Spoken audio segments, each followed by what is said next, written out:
Little Samuel Barker was born on February 22, 1842, to Henry and Ann White Barker here in Madison Center, New York.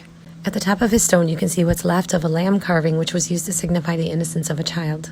Samuel was the oldest of two children Henry and Ann had.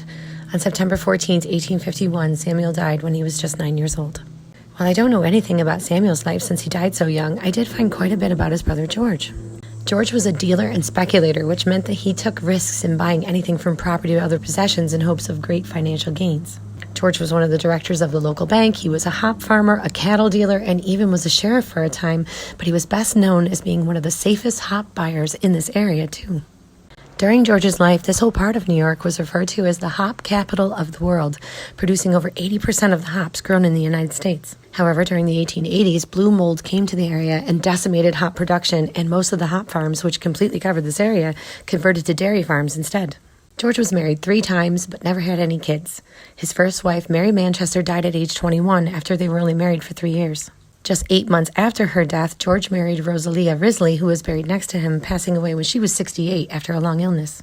What's interesting is that Rosalia died 1 year before her brother Byron. Finding themselves newly widowed by the Risley siblings, George married Byron's widow Lucy a year later when he was nearly 70 years old. George had a stroke, followed by a second one 3 days later that ended his life on March 22, 1922, when he was 78. He's buried here a few rows away from Sam and the rest of their family.